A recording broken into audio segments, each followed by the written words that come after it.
Man, another great theme. Look at that. Nice. Yo, what is going on? We are back once again. That's right, for the Kung Fu Extravaganza recap, the 28th annual. Yes. And joining me once again, Sifu Santa himself, Rick Myers. Welcome back, brother. Be good, everybody. Be nice. That's right. Be nice. There you go. And here he is, the commentary beast, Frank Documentary beast.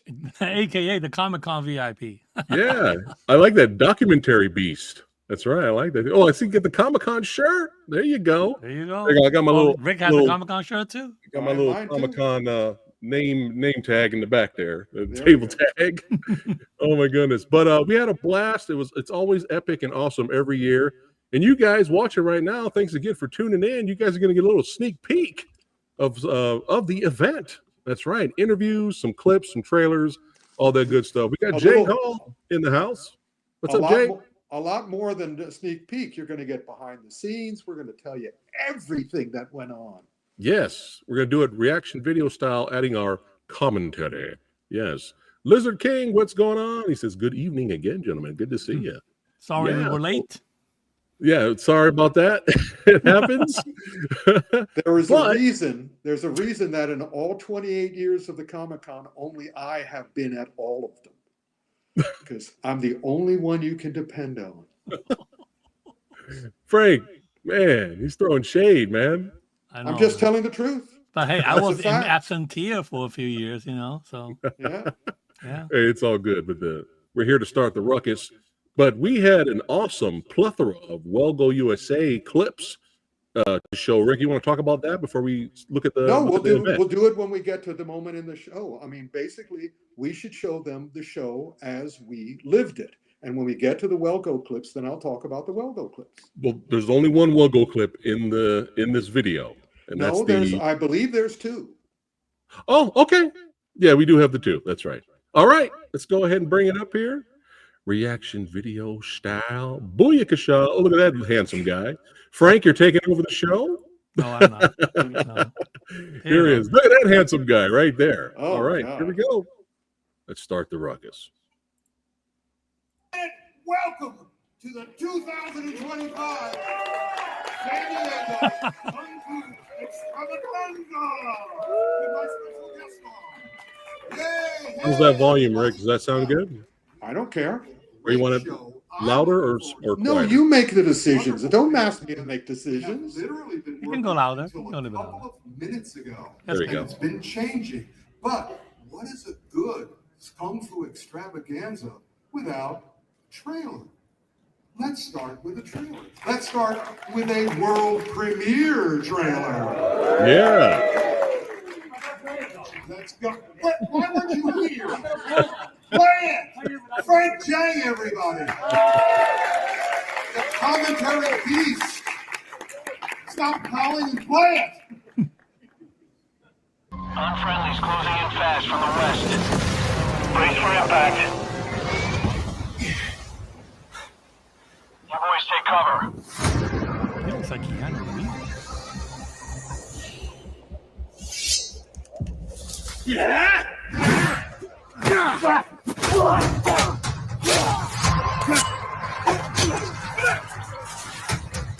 Looking out! Yeah. Shane Kasugi. 巡査、連れてきました。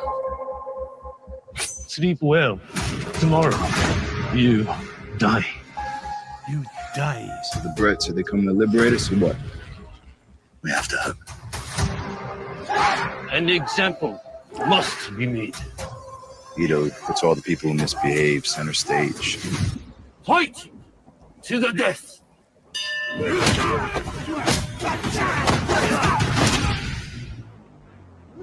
The forbidden move.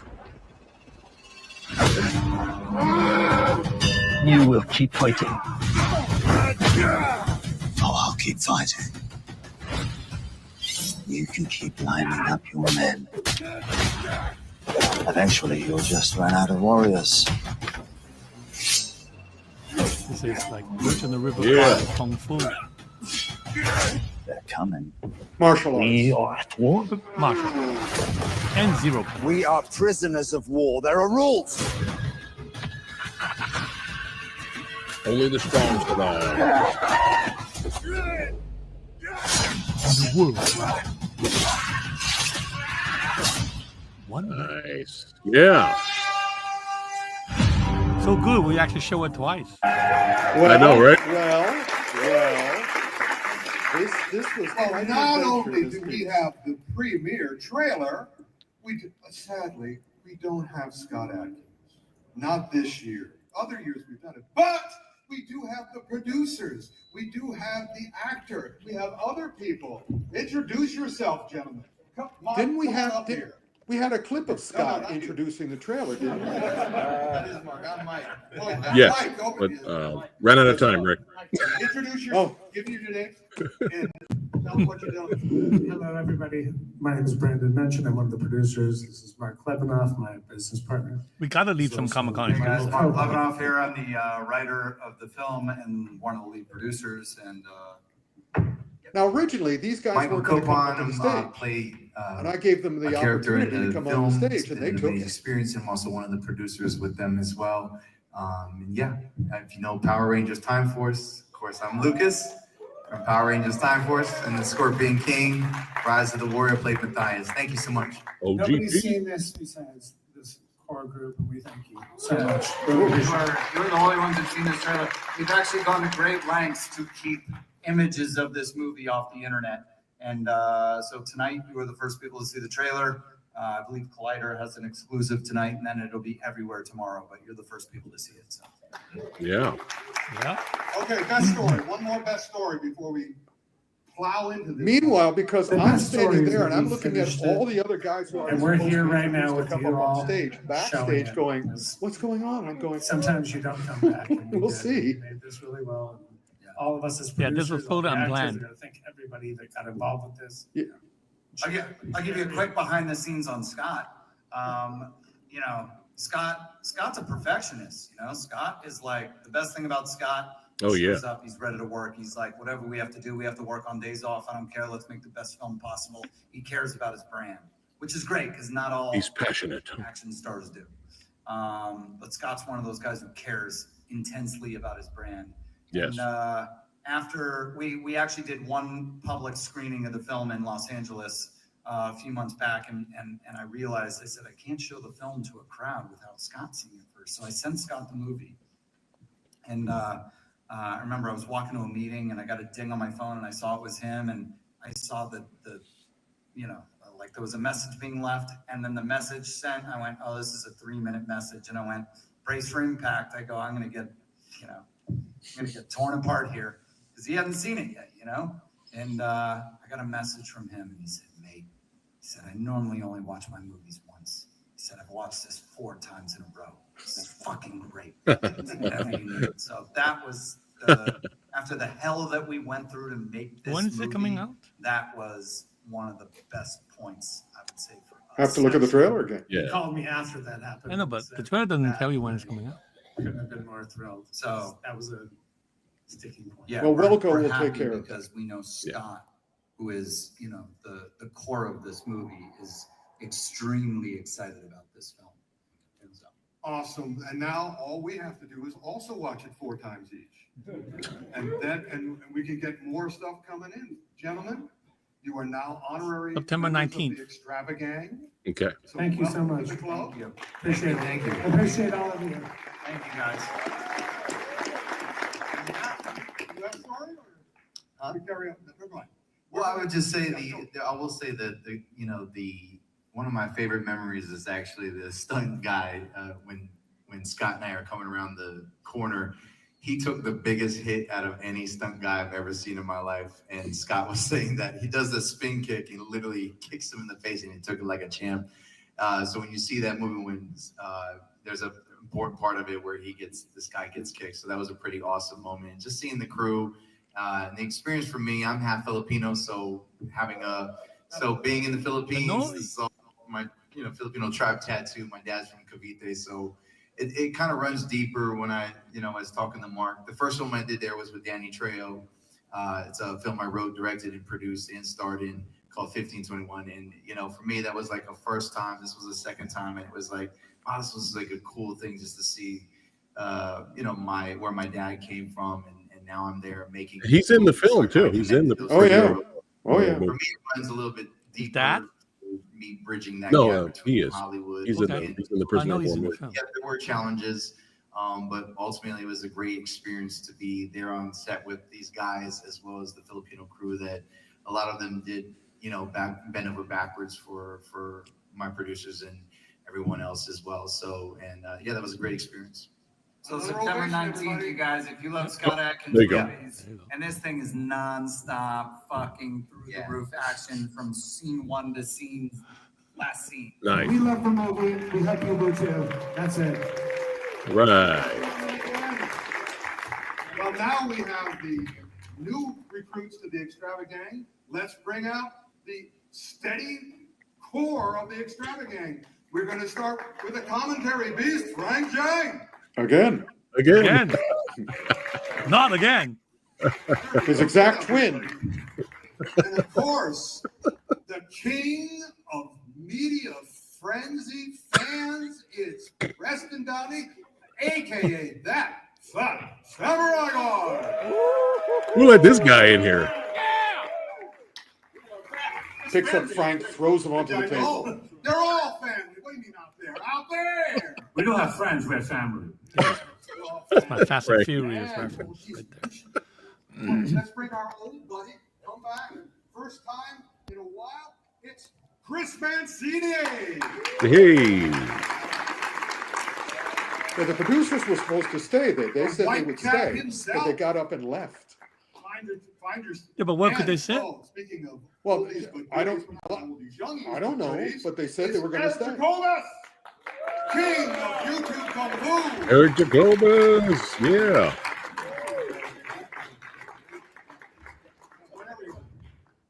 And Legend. new to the team, started last year. He broke my hand right there. We have Mr. Z.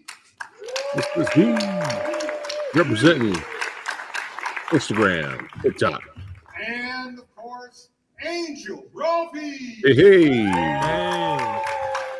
Representing independent films. Mexican film. Yes. Oh yes. Mexican. Now we start the official part of the show. Everybody's going to get a stay, but I get to be first. And that is, I'm the well-go boy. I'm the hiya guy. We got some clips for you, but of course, how can we start those without a trailer? So how about another premiere? It was actually not a trailer, it was a clip. That's right. It Yeah. is the Forbidden City, an Italian-Chinese co-production. Get ready. Play it, Frank.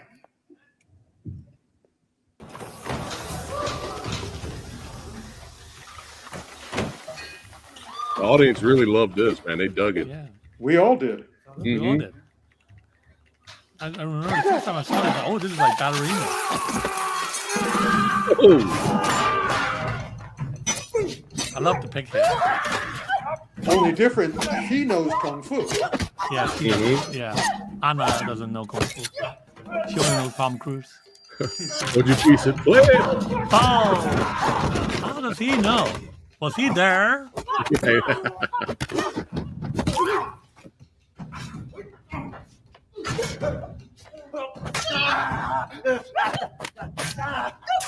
Oh, man. Nice.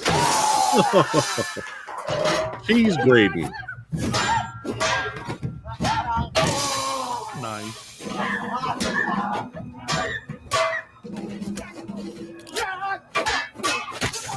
You know, you see, she's using grips and she's using weapons. Mm-hmm. She's not going to try to fight like they do. She's going to fight smarter. Mm-hmm. Fight like a man. Fight like a woman. Fight like a woman. Right? Yeah, exactly. Yeah. Using everything around her too. It's pretty Right. awesome. And she's not going to ruin her knuckles on the guy. She's going to use something else.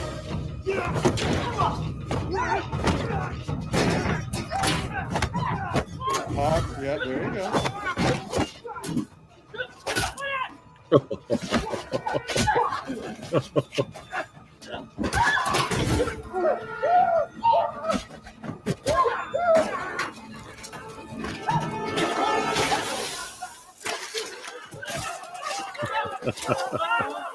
Whoa.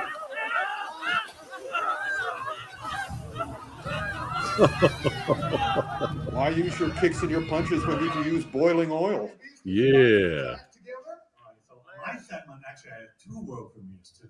Anyway, the first off is some of you who've been buying these Oh, wow, jump straight to me already. Releases will know that they've All right, well, let's hold for a second. Let me hold tell for a you. second, yeah. Re-releasing Jackie Chan titles on 4. All right. There we go. Yeah, because there was a whole section where I did 10 Well-Go clips that got better as they went along. We started with 9-Ring Golden Dagger, which was my way of showing all the hopeful filmmakers in the audience, look how they edited this thing together. Look how they did the reaction shots.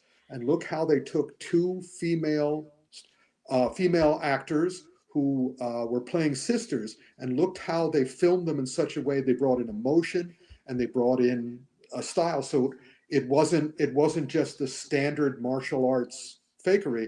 It was good kung fu, good Chinese kung fu, and fighting in character. Followed by Wild Blade of Strangers, which I showed the beginning of the entire end fight, and it was and then Desperado, which was starring the gentleman who played Bruce Lee in the Stephen Chow movies and also did one of the television biographies of Bruce Lee. But he got to do his own thing in Desperado. And I believe Desperado is already on the Hi-Ya streaming service, and you should see it. But definitely on the Hi-Ya streaming service is the entire film of the next clip I showed, Eye for an Eye 2. The wonderful combination of Zatoichi, the blind swordsman, and Baby Cart, Lone Wolf and Cub. They combine it. It's a Chinese film. It has the wonderful Zimao in it, who was the kid in the My Father is a Hero, the old movies. He's become the king of the streaming kung fu. You can always depend on a good movie when you see him in it. Followed by Donnie Yen's latest, one that he directed as if preparing to direct the John Wick sequel, which is now kind of in danger because Ballerina didn't do as well as they liked. But hopefully he'll get to do his Blind Swordsman sequel or spin-off of John Wick. But until then, again, hop on over to Hi-Ya and watch The Prosecutor. And I showed the entire final fight on the subway, and it was just so good. It was literally and figuratively banging. And then, speaking of literally and figuratively banging, I showed the latest film, the return of Tony Jaa to the Ong Bak style of fighting magnificent stuff that he did. And we have a scene that's very similar to Old Boy in that it's a balcony, but it serves as the hallway, and he just fights his way through it. And then in comes a Raid 2 type of character, a woman assassin with little hatchets and axes and knives, and they have a wonderful fight in the audience. And I remember the audience reacting really well to that in terms, because again, whenever we put together these shows, I personally, and I think you guys too, am looking for laughs, cheers, and gasps. Yes. And these had all of it. People responded extremely well to that. And speaking of that, I followed this up with the Japanese section. So we had 2 Japanese movies, 11 Rebels, which is like the anti-Seven Samurai, in that it's an emotional roller coaster with normal people in a normal Japanese village fighting back against corrupt samurai. Because most of the classic samurai movies show samurai as being incredibly noble and incredibly honorable, but history dictates that just like producers in Hollywood, 75% of them aren't too great, while 25% of them is awesome.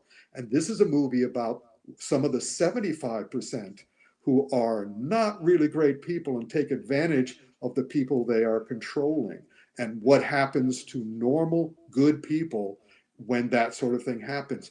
This thing is just terrific. This is also on Hi-Ya. Highly recommended as a tremendous, effective change of pace with some great fighting, because samurais fight with the training. The village people don't. They're doing whatever they can to survive and hopefully win. Followed by Samurai Fury, which was a wild movie. It was a kind of a combination of the modern and the classical samurai film, well worth seeing. And then we get into the Japanese avant-garde, the Japanese new wave, and that's with a wonderful clip from Baby Assassins 3. Clearly, Nice Days, right? Baby Assassins, Nice Days, otherwise known as Baby Assassins 3. The best of the series so far, because it works. The script works, the action works, the comedy works, the emotion works. It's so different and so unusual. And speaking of so different and so unusual, I wrapped it up with another film from the same director of the Baby Assassin series called Ghost Killer, and one of the actresses from the Baby Assassins. And this is an extraordinary film. We showed an extraordinary scene. And again, this is coming up, and do not miss it. It's really great. And that ended my thing, and I turned it over to the doc beast, the commentary beast, the Comic-Con VIP. Guy. The play it. Yeah. So don't forget, guys, The Prosecutor, Desperado, Eye for an Eye 2, 9 Ring Golden Dagger, Striking Rescue, so many to watch from Wilgo and on Hi-Ya. So, yeah. All right, back to the show. Okay, and the most recent release was Operation Condor. I'm going to show you a clip from Operation Condor. This was directly from the 4K master, and you can see how good this picture looks. Play it. What?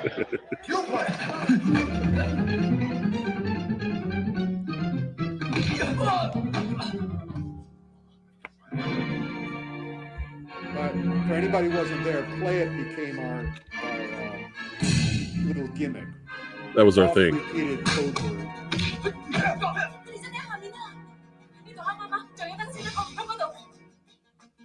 It was my little in-joke because for years, when I tried to control the playing of these clips, I would always screw up, inevitably screw up. So now that we have Frank doing it and Preston doing it too, it's dependable. But we had a little fun because Frank still had to hit the button and things didn't happen originally. So it became our trademark phrase for the entire show. It was pretty funny. The audience was in on it. They were great. Well, I brought the idiots. I brought the audience in on it. Oh, so that's how you really think about audiences. Oh, no! The truth is finally revealed. Yeah.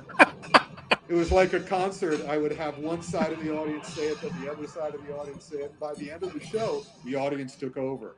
And I was the idiot. Yeah. Look, it's not easy to coordinate, the Comic-Con person turning on no the excuses necessary. Right. Yeah, it's all about timing.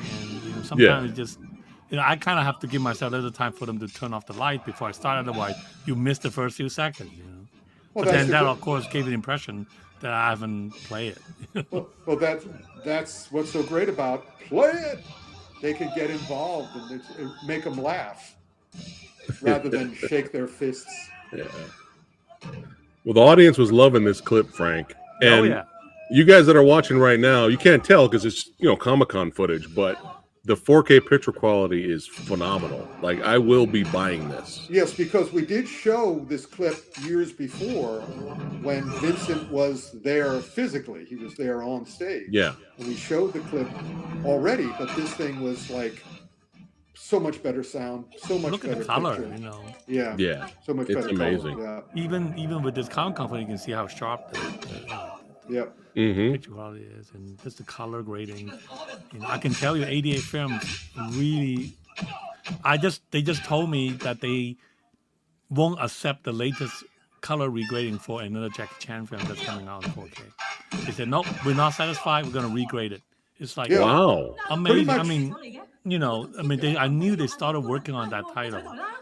Early this year, and I asked them about it. I said, hey, any status, any update on that title? And they told me, what, we just didn't pass, we just vetoed the latest color regrading because we felt that it could have been better. Yeah. Wow. Well, that's awesome. the great thing about the guys who are putting out these remasters. I mean, whenever you see Frank's name on one of these packages, or for that matter, my name on one of these packages, you know that these guys are doing the best they can for the fans. Yes. Yep, it's the famous Comic-Con phrase: "By fans, for fans." There you go. There you go.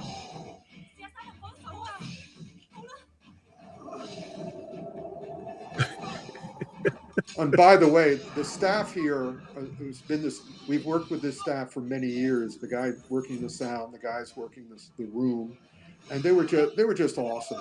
Awesome. Aren't they? They're literally Man. happy. They're so happy to see us. Yeah, they were great. They're so happy that they don't have to play the clips. Play. Oh, I can just sit back and enjoy.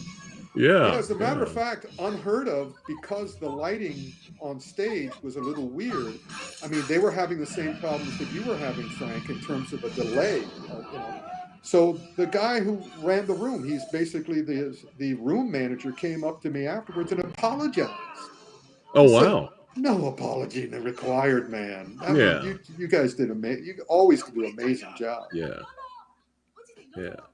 I mean, if you look back at this clip, it's just amazing how they were, just using wires to imitate their mid-air movement. It's just amazing if you think about it.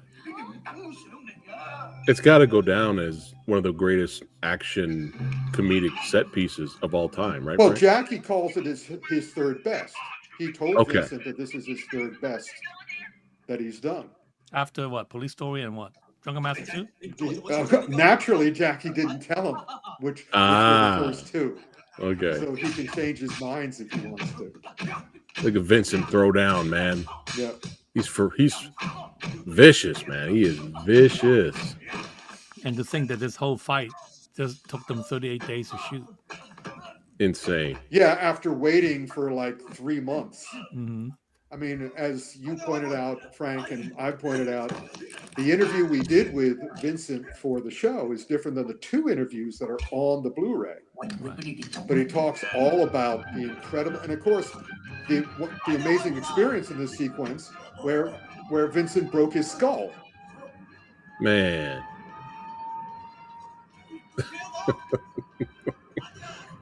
So again, if you want to hear the whole interview, pick up the 4K. 4K, yeah. I don't know whether to call it 4K or Blu-ray, so it should be 4K because Blu-ray can be standard. This is a 4K Blu-ray. Yeah, it's all 4K. Yeah, basically, 88 film is trying to. Basically, they're re-releasing all the Jackie Chan titles they have in 4K. It's good. One of them is in 3D too. The Magnificent Bodyguard. That's coming out next year.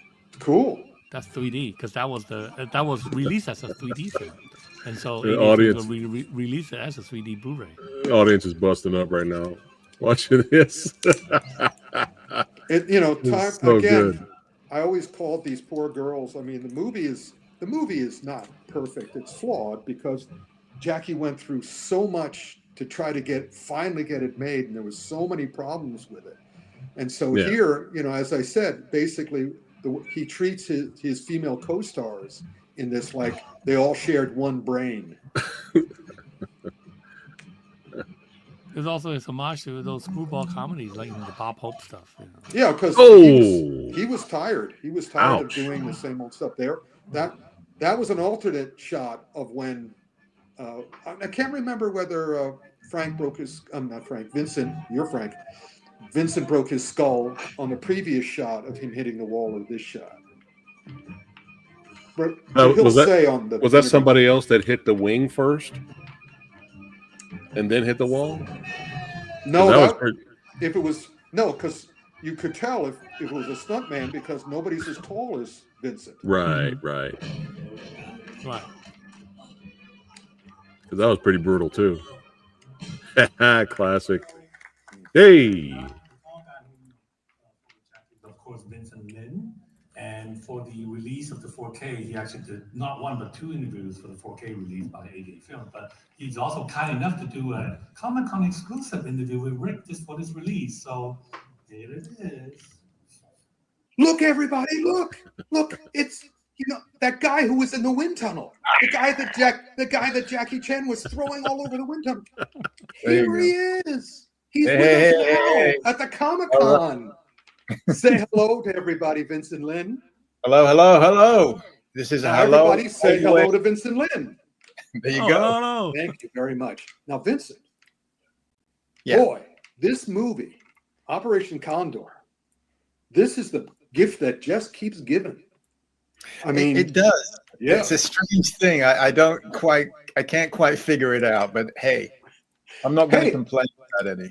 We just saw the climactic wind tunnel scene, and that explains everything, because basically you can go through you take every single battle in this movie, you take it away from the rest of the movie, right, and it's all genius. It's all classic. However, on this first, before we go on, the last time we were both involved in this movie is when I found out, or you found out, or we both found out it was going to be shown at the Cannes Film Festival. Exactly. A friend of mine in London, sent me a text, and of course I had no idea. I thought maybe it was a joke, maybe, so I called you immediately, and yeah, nobody was really sure about it. But then, of course, one thing led to another, and we found out that it was being showcased, and I just kind of said, "What the heck," and. I had been invited to Cannes many years since Hong Kong, never been. So here it was, a perfect opportunity.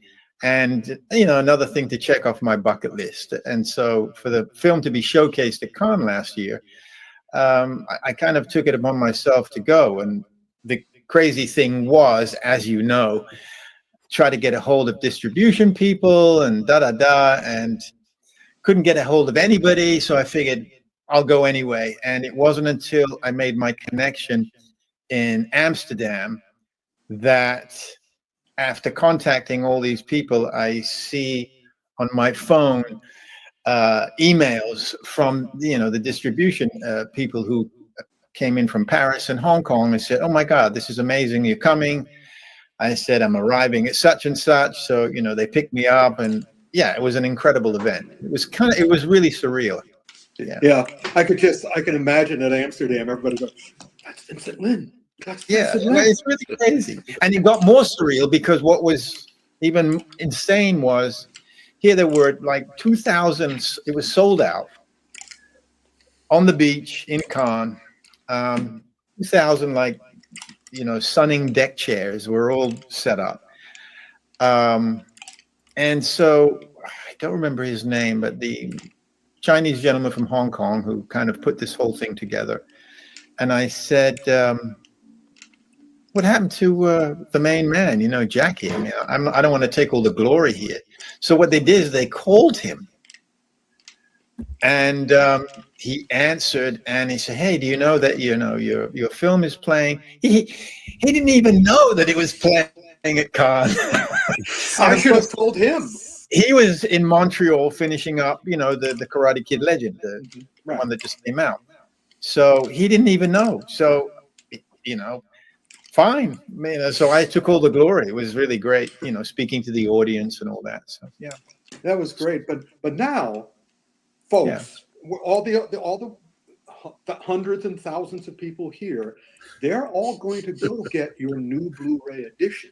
I can't tell them where it is, but it is at the Comic-Con somewhere. We're not allowed to say during our event where to go in the Comic-Con to get you. However, you have 2 interviews on that Blu-ray. That's correct.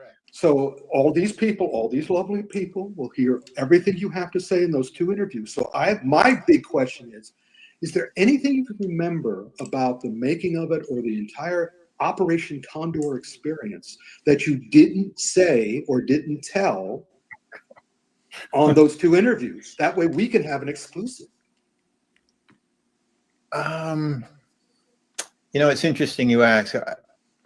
To go through it, it's been a little while since I did those 2 interviews. Mm-hmm. Something just came to mind. I don't know why, but during the filming of Condor, after I went through the 10 days of makeup, which didn't work, after the contract was torn up, after I said, my contract's finished, I'm done, give me my money, I'm out of here, and I hadn't done one day of shooting yet. After all that, I was filming Robotrics, filming Fury in Red with Wong Lung-Wai and Go Fei, and Robotrics finished, and here I was still filming Fury in Red. And so Jackie basically calls up Wong Lung-Wai and said, I need Vincent, and I need him like full time. He can't get injured, so kill him off. Not in real life. Right. So, my kind of lame death scene in Fury in Red was being kicked in the ocean. Of course, it wasn't me who gets thrown in the ocean. So there was a period, though, where it was like 5 days that I was going from one set back and forth, and I had no sleep. And so, it took a kind of physical, mental toll on my body. And Jackie just told Wong Lung-Wai, I need him. And his word, it was gold then and always has been. It still is, yeah. It still is. So, I just, because I was supposed to be one of the main characters in Fury in Red all the way to the end. And so, but, they killed my role off as that happened in many other films I did. So it wasn't what I'm used to. I'm sure that tiredness was nothing compared to them breaking your skull. Yeah, it was. The number always comes to mind. 39 days of straight filming for just that, 2-minute scene. I mean, though the filming went on for 6 months, right? But there was one sequence trying to get those shots of me flying, not the actual fighting stuff, right? That was even longer, but just the being catapulted back and forth, and the wire, and the wire would break and snap, and they'd set up. Goodness, it would take like one whole day just to shoot one shot. Man. It was 39 days straight, like 12-hour days, and it was brutal, horrendous. Yeah. Well, on that note, we've got to keep moving on, sadly, but hopefully you'll come back in person the way you've come back to the Comic-Con Extravaganza. And thank you so much for taking the time for us today. Everybody, Vincent Lin! Cool. Thanks. Have fun watching the 4K restoration. And hearing the rest of the stories. Yeah, definitely. Thank you, for sure. But Operation Condor is the latest 4K release of Jackie Chan. Dragon Lord will be next. 4K. Yeah, Dragon Lord's the next 4K release. 4K titles of Jackie. Yeah, you just said that, Frank. No, I didn't say that. He said you just said. Oh, yeah, I just said it there. Yeah. It's really weird being twins, isn't it? We're all being twins and triplets trick Paul. to each other. You see two of me here. And there's two of me on the screen, and here. Triplets. By the way, this marks the 35th year that Vincent and I have been friends. That's awesome. Yep.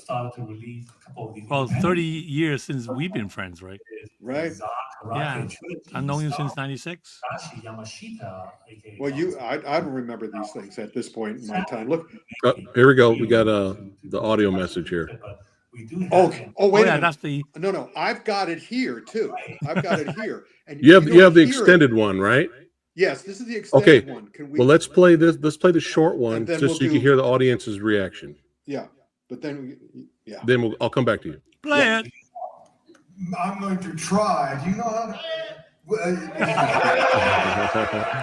All right, here we go. Ready?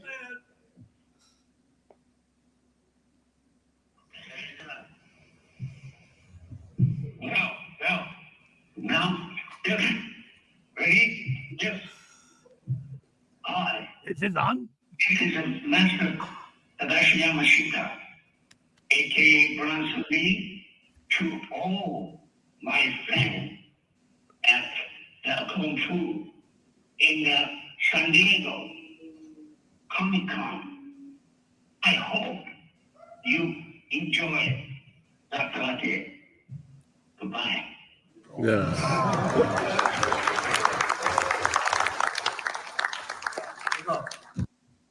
Oh. Okay, now let's see if you let me know if you can hear this. We'll play it Okay. all the way to the end. It's fascinating what happens Okay. at the end. Here we All go. Let's see. Okay.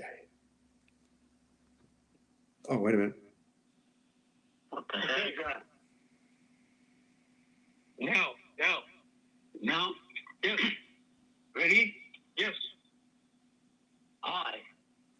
This is Master Tadashi Yamashita, aka Bronson Lee, to all my fans at the Kung Fu in the San Diego Comic-Con. I hope you enjoy the karate. Goodbye. Wait.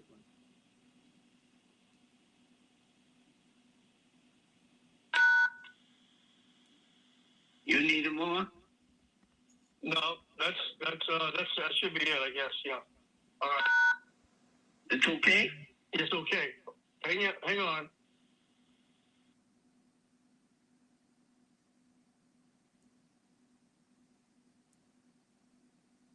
Okay, that's it. Okay. Oh, okay. Okay. All right. What a legend. I thought he said hang up and hang on. Oh, okay. Okay. That's okay. All right. Anyway, All right. so there we go. All right. Next. All right. Cool. How cool. We got at least him to talk to us, you know? How cool was that? And then we got to see that amazing clip that had the audience in stitches. There he is. There he is.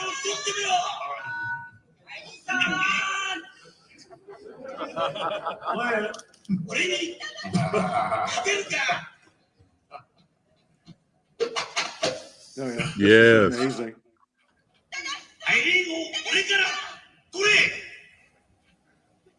This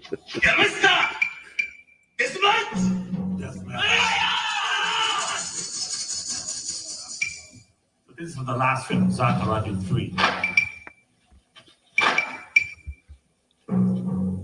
Frank, is it gonna be a box set, Frank? Yes, box set of all three Zakarate films. Nice.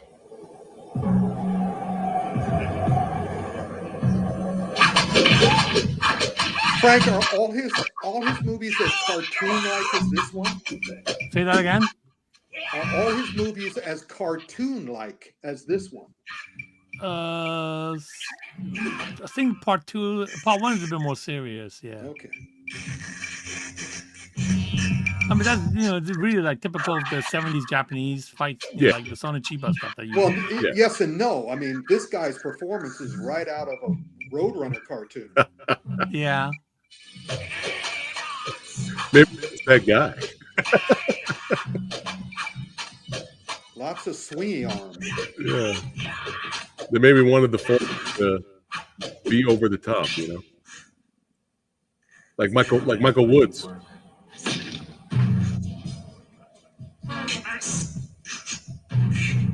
Look at that acting.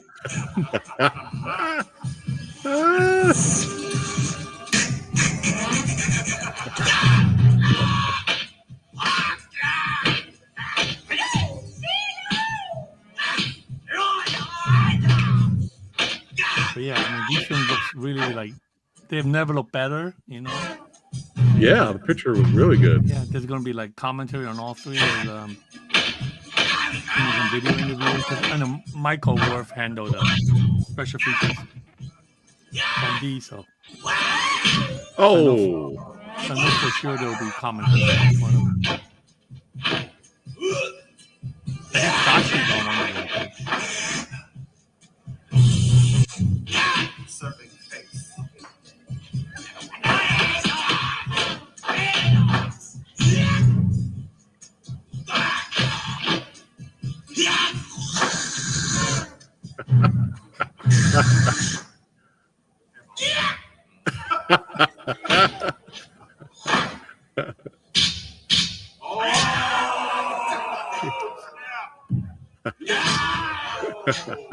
Straight out of Russia with Love. Kiss my Converse.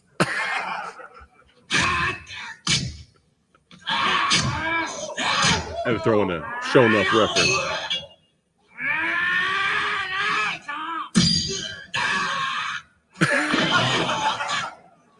Wasn't connected. Oh, it did. Now,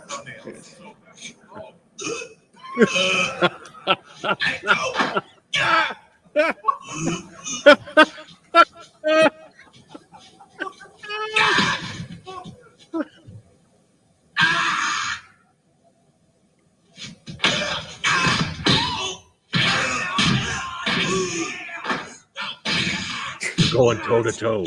Classic martial arts guys, just, you know, nobody gets out of the way. They just keep letting themselves do things.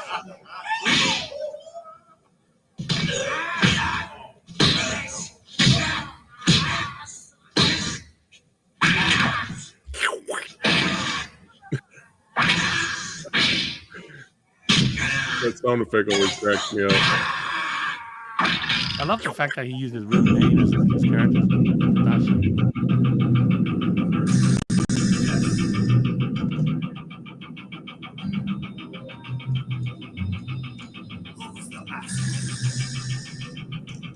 Is this a different movie?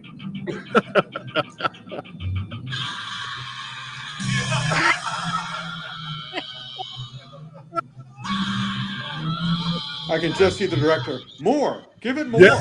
Yeah.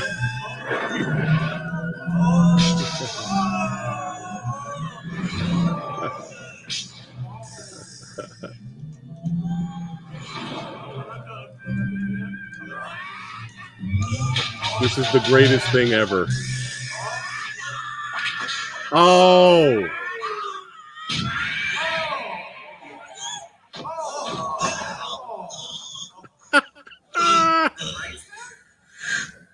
Well, this is a death match. No, he's not done. He's not done. Hey, look at that hair. Beautiful. It's a blowout. Nope, he's not done. Oh, no. They had to fill 90 minutes. They had to fill 90 minutes. Yeah. There was an Oscar for Kung Fu movie. Yeah. Yes. Yes, Eric. This was a 50-year-old film, right? Yeah. Anyway, the Sakurani trilogy is going to come out on Blu-ray near the end of the year, this year. So I'm buying it.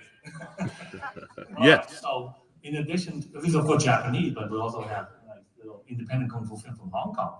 And so another one that I'm going to bring it out is Fearless Dragons, aka Two on the Road. And Frank, Eric got really excited. Sitting next to me, he was like losing it. What, when he hear Two on the Road, you mean? No, the Fearless Dragons. Oh yeah, the Fearless Dragons, Two on the Road, yeah. Yeah, he just says right there, you guys are in for a treat if you've never seen it. He's a big fan of the movie. Horse style. Beardy. This film supposedly used to play regularly on 42nd Street, New York, the circus. Look at that picture quality from here. That's insane. It is. Remember, this is an independent film.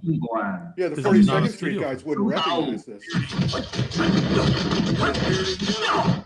This is so good.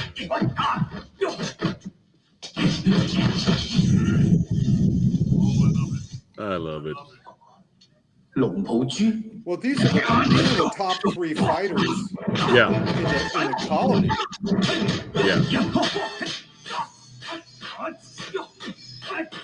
Wang Wai was telling me he was paid the equivalent of $75 for this. Really? Yeah. He's one of my favorites. He's so good. I've had to make a top 10 classic kung fu movie villain list. Oh yeah, no question. Well, no question. Johnny Wang is one of them. For sure. Yeah.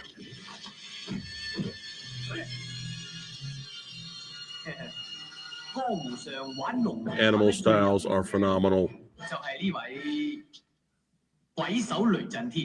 Ghost bombs.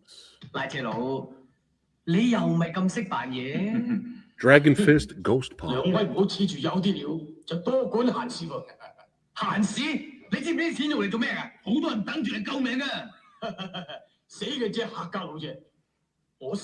The first thing Wang Lung Wai said to me was, "Do you fight?" Oh, really? My reply was, "Not with you." Yeah, exactly. Exactly. That would have been my response. Look at these guys, man. Jesus Christ. Look at this. Yep. Jeez. Oh, good.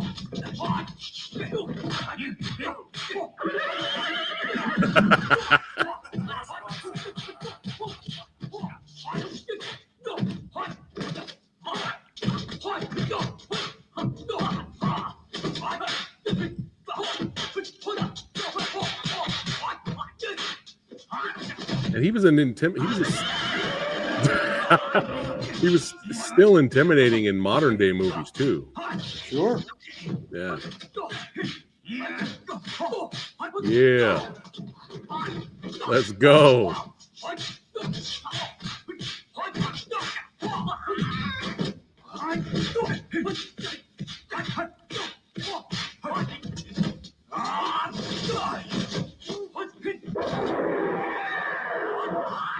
Oh, nope.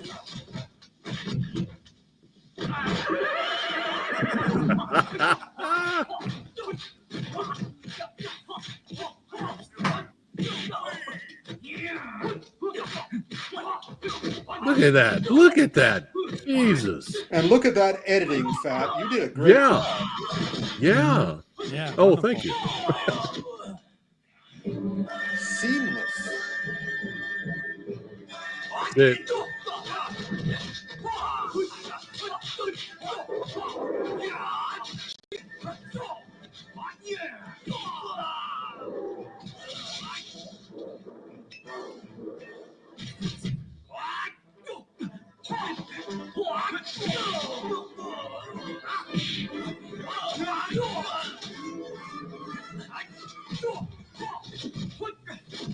is that you and BL?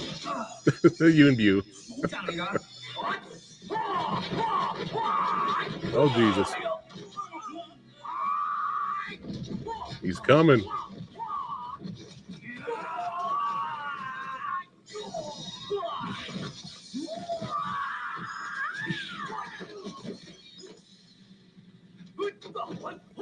Getting close. Right here, right here. Oh, man. That kick. Oh. It's all fine now. He's dead. It's over. No. I remember always being disappointed when you could see that they were using wires. That was what was so great about Sammo's work. Yeah. Yeah.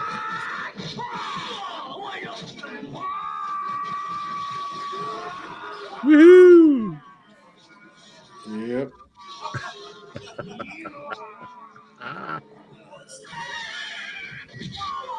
Ooh. Yeah. What a dummy that guy is. Brilliant. Yeah, I mean, the film looks great. And it's out now. It's out. It's actually out July 26th. That's it. Rick, which animal styles were there that we just saw? How many different ones? Dragon and horse. Oh, there you go. So that actually comes out on Blu-ray tomorrow. So you can get them as your favorite online retailer. All right, now I have two world premiere stuff. So on the Blue Exploitation Games of Thrones Volume 2, we actually went to Taiwan and Korea last year to shoot some extra feature stuff for the Volume 2 box set. And we ended up shooting 3 documentaries out of it. And the first one, we've just finished the editing, so we're going to show you the trailer. And this is the world premiere. No one has seen it, no one else has seen this until now. So here we go. It's on? Yeah, let me just slate in front of it. Hold on, I'll get right here. See, I shot that. I'm one of the I'm the second cinematographer. I'm surprised it wasn't in a diner. Sometimes we don't realize anytime when he's on screen, I shot those footage. So we're already halfway there. Nice, Frank.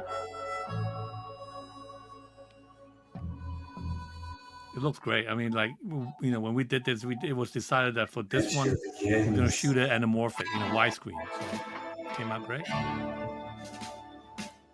There's a handful of performers, actors, fighters that were in movies. But I feel like all the audiences, like, they don't know who that was. Right. That's the issue with these films now, in that, you know, you keep finding these great guys, but the time that the mass audience knew who they were, or at least even the mass action audience, is past. But it's still good. I mean, that's the whole point of the documentaries, though, is to let them know who these guys were, right? Well, absolutely. But the question is, if they see it listed, will they watch it? And also, I think in hindsight, I should have mentioned who he was, like this Bruce Lee or Zhongdao, you know, one of the clones. Right. I thought they knew because I mentioned Bruce Partation, I mentioned the box set initially. Right. And I thought maybe, I mean, those people who were here last year, they would have recognized him, but yeah, everybody on stage knew who he was. Yeah, there he is. Yeah, I love the fact that he's wearing a Yankees shirt. Me too. Bruce Lee and I. Oh, we went through so many title iterations. That's a great title. Great. Okay. At first, it was Bruce Lee, the Bruce Lee story, and then there was something else. I forgot which was. Shout out to Michael Worth. Bruce Lee and me. No, it was the Bruce Lee story. I think it was. Bruce Lee Secret. That was Bruce Lee Secret was, I think, one of the titles too. But in the end, he said, because initially we said it's gonna be the Bruce Lee story. Yeah, right. This is the best title. It ended up being almost like a full-length feature, so it actually will premiere. You know, we'll try to bring it to film festivals, and then eventually this will be on the volume 2 box set of Bruce Partation, you know, the Game of Thrones, which unfortunately will probably have to be released next year now, instead of this because. Oh, I can't wait to watch it, Frank. Yes, you can. You're waiting right now. I'm looking forward to There watch you go. I saw the first cut Sunday night when I went. When me and Michael met, he showed me the How'd it first look? cut. Looks So- great. Yeah. It's also 3.5 hours long. So here, Well, there you go. premiere. Now, I know this is a Kung Fu panel, but this is a rather special film. Hong Kong has not done a full-length animation film since 2002.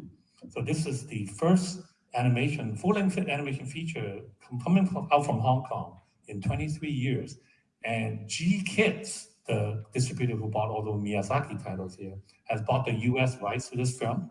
So this is going to come out in USA theaters in the fall. It's going to come out in November, by the way. I just found out yesterday. Intro to this film, followed by the teaser. But again, you guys are the first one to have seen it. Who's going to see this? So the title is called. Well, I'll let the director tell you what it is. I should have mentioned the title because apparently I cover up the title with that thing. Hello Comic Con 嘅朋友，你哋好，我係 Tommy， 我係世外嘅導演。我之前係做開廣告動畫、MV 動畫，亦都有做一啲個人嘅短片作品。而世外係我第一部嘅電影作品。世外其實係一個輪迴嘅地方，係人死後會 So I actually had a premiere in Hong Kong this past weekend, like a press premiere. 但係有一 People 啲 loved it. 若果你 Yeah, 放 people loved it. 帶到下一世嘅話，積聚得太 But 多， it will officially come out in November. 鬼， Nice. 而啲人鬼就會帶嚟好多嘅災厄喺人世間去 This 做好多嘅 animation is 破壞 insane. 而我哋嘅主角 It's so 小鬼 beautiful. 就嚟到人 Get 間， used to it. 揾呢啲可能 That's 會 why Nice. That's why Yeah, let's G-Kids, go. bought it. 去 Yeah. 解開佢哋釋懷唔到嘅心結，阻止佢 Frank, is this getting like a physical 世 release? 外係一個 Oh yeah, eventually, of course. 嘅故仔， Okay, 亦 cool. 都 Oh, 係 if G-Kids got it, they will release it physically. Yes. 咁啊！我好希望大家可以入場去支持我哋咯，去支持我哋呢部香港嘅動畫作品，去感受呢一個1000 Dong 年嘅旅程 Hua, right, Frank? 到時見。 What's Donghua? That's Donghua, the- yes. Yeah. This is beautiful.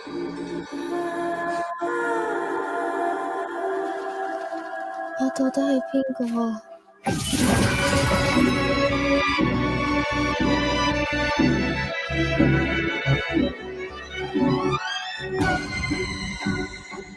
穿過咗瀑布，就係下一世。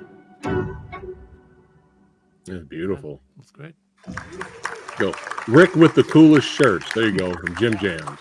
Photos animation, I think you guys will enjoy. Okay, finally, here's my one other thing, like the sea drop thing. There's one Kung Fu title who's been probably one of the most requested titles. It's kind of like the holy grail of Kung Fu titles that people have been asking. When's it coming out? When's it coming Frank, out? I lost it. I'm happy to say that. I know. You don't see my reaction, unfortunately. Not only that, because you didn't know before. Going remastered in 4K. It will come to 4K UHD. But I didn't mention which label, and I'm going to keep that a secret for now. Okay. I'm not going to tell what the title is because once I start playing this is the original. Again, I was expecting a bigger reaction from the crowd because again, they don't know what title this is. Yeah, well, it is a cult classic, you know. Yeah, but you would think that people know this title. Yeah. Well, some of them cheered. Besides me, I was master of the flying guillotine, baby.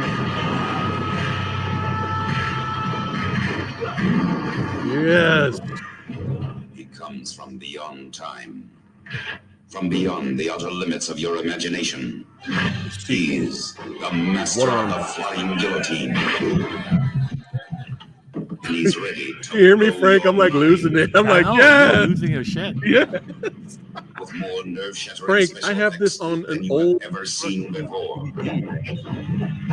Like, I've been waiting for this on Blu-ray, and now we're getting it on 4K. I mean, this is insane. Combat that knows no boundaries. I can tell you one thing. It took the label 5 years to got this film. Try everything in their power. 5 years? 5 years just to get the rights. Man. It wasn't easy. This has got to be one of the greatest villains ever. Kung Fu villains. Cam Kong, correct? Mm-hmm. Amazing creatures in this. I mean, this obviously influenced Street Fighter's Dalza, with the guy who can extend his arm. You think? Well, really? Yeah. What a surprise! Of course it did. Well, maybe he got the inspiration from Fantastic Four. Yeah, right. As he experiences the most spectacular adventures. But yeah, no, because the film owner insisted on remastering. I'll do remastering, and then the label got tired of waiting and said, "Look, we will do the remastering. Just give us the damn rights." It was fascinating watching the progress of this film. I originally saw it on 42nd Street back in the 80s. Then I saw it at a art house downtown years after that. I'll be heavily involved in this production of this 4K. So looking forward to it. And this is the end of my segment. So thank you very much. Hey. Thank you very much. All right. Yeah. And then we went into the independent realm. Because we had several. So how many of theirs do we have? We have. Here you go, Frank. Lizard King's excited. There you go. Because our audience is the cult audience. Yeah. Who do we have up first, Preston? We have. Let's go ahead and do. And do Mr. Z. We'll do Mr. Z first. Yes. So he was first. Yes. And this is based off a character he created, right, Rick? Right. Kind of blending the lines between the comic book world and reality. But he's a vigilante, but he's more like he uses kung fu to heal and protect. Exactly. Right. You can't imagine who his influence was to do that. But he had David Carradine. He had one part of the story last year. This is the next part of the story. Right. And hopefully next year and the year after he'll do more. Yes. And of course, obviously he's influenced by Kung Fu Panda as well. So let's check out his little web series. Here we go. My bag! My bag! No! My bag!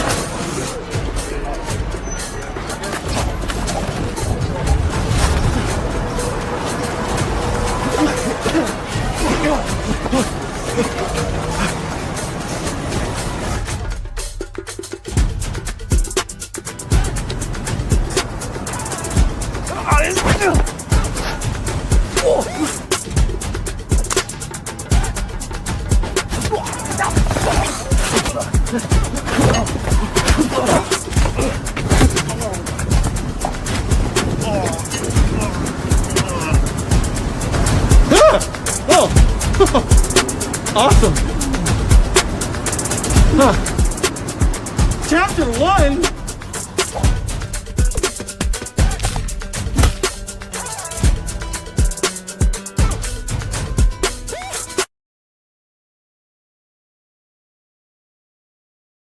There we Hey, I love all the right. fact that he shot it in Oakland, which is my Yep, town. You know? that's right. Because Mrs. Lee lives in the Bay Area, but not in Oakland. But he shot this in Oakland. So. You need to be in the next episode, Frank. Oh hell yeah! You should do it. Yeah. I need to get beat up by him. Yeah. There you go. All right. All right. And now Eric Jacobus has a new book out. Well, before we do that, one, Okay. we just should mention that we got Chris Mancini back on the panel after Yes. many years, and he promoted his comic book, which was not kung fu related. It was it's a fantasy about a cat, is it? Yeah, I believe so. Yes. All right, so it's mentioned. Now let's go on to Eric. Eric's wrapping up the thing, and as only Eric can. Go ahead. All right. Hi, I'm Eric Jacobus. I spent over half my life making low-budget action movies, getting punched in the face and falling on concrete, until I finally got my big break as the stuntman for Kratos in God of War. When the God of War team asked how I would approach action for their sequel, God of War Ragnarok, I wanted to set us apart with a totally new vision. A scientific model of action design. And to do that, I had to study the science of violence, to understand what human violence is. So I started my research adventure right here, and I learned a lot. It turns out that there's a ton of books about violence, whether it's good, whether it's bad, whether it's sort of built into our institutions, if it's innate, if it's just entirely bad, we should never do it. This one's about frustration causing violence, whether it comes from our animal nature. But what exactly is human violence? Well, Darwin's Origin of Species pretty much set the standard. Humans descend from a primate, the last common ancestor, which we share with modern chimpanzees, which left the forest for the savanna, encountered all kinds of dangerous predators and harsh climate, and various components evolved over time so that we could survive.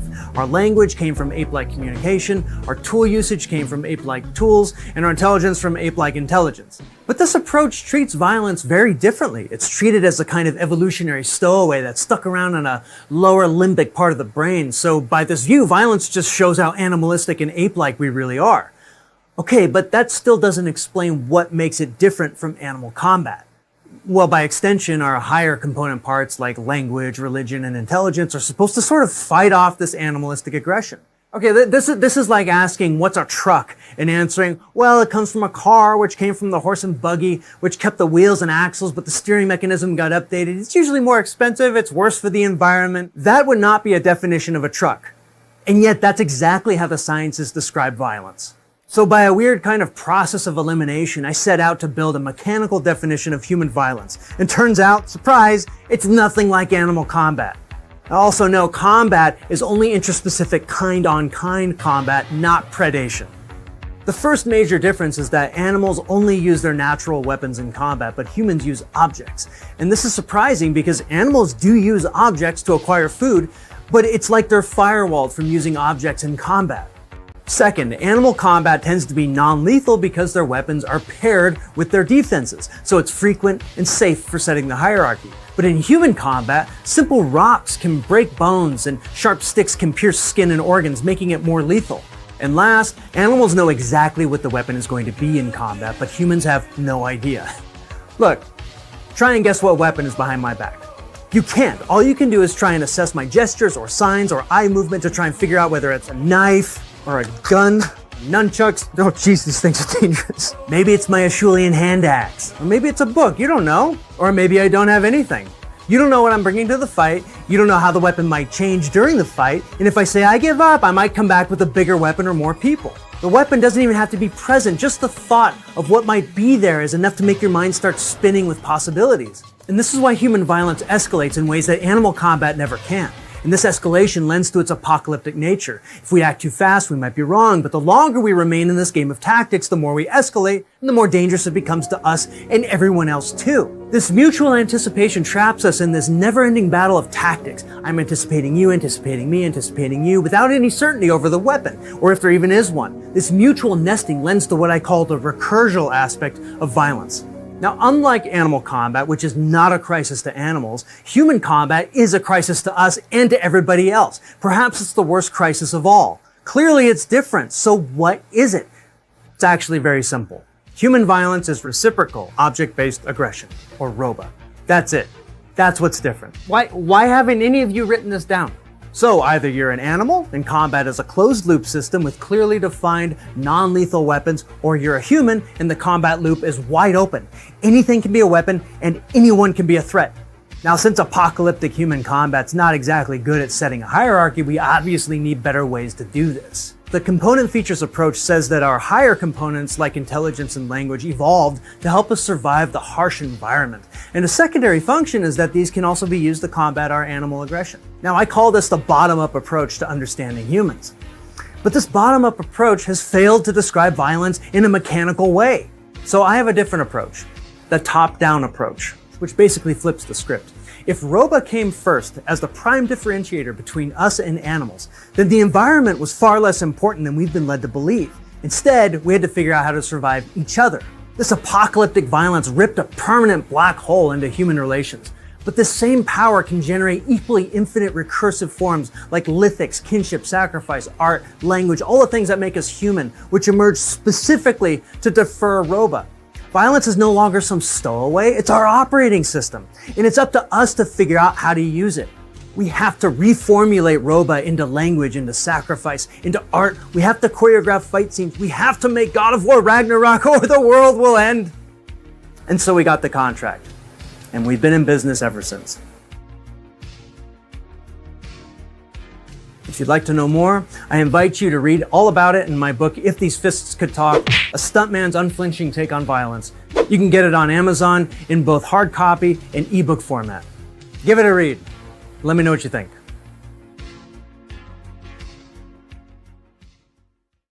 Well, that explains everything, because after that was the end of the show.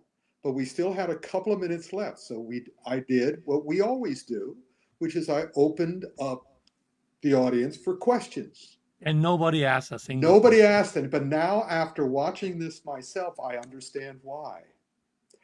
After that, why would anyone ask a question? Not because he answered all the questions, but maybe because they were afraid he would answer with another 6-minute routine, because I'm pretty sure. But people expect you to answer the questions, and not Eric, right? Well, they were done after that, but it was an incredible show. I think this is one of our best shows. Well, we got one more clip. What do we got? One more. Well, hold on. I got my copy of Eric's book here.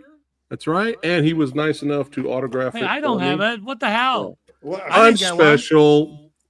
Frank, you got this guy in chat right now calling you an egomaniac. FJ, what's going on, brother? Me. Frank's conscience. Me. Alpha Cat was Chris Mancini. I don't have that either. What the hell? There you go.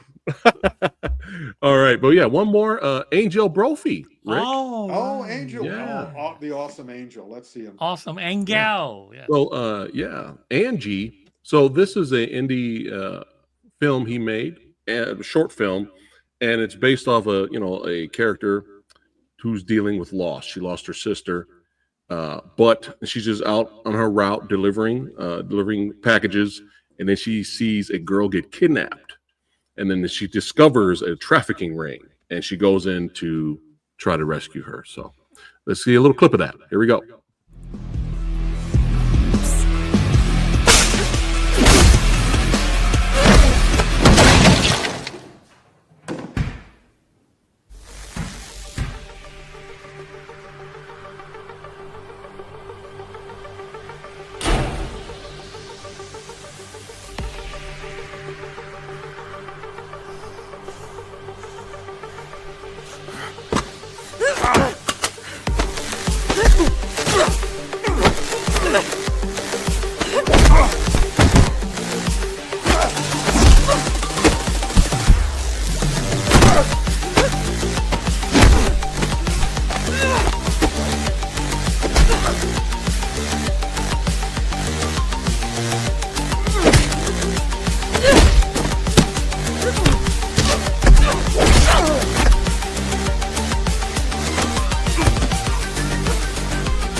There we go.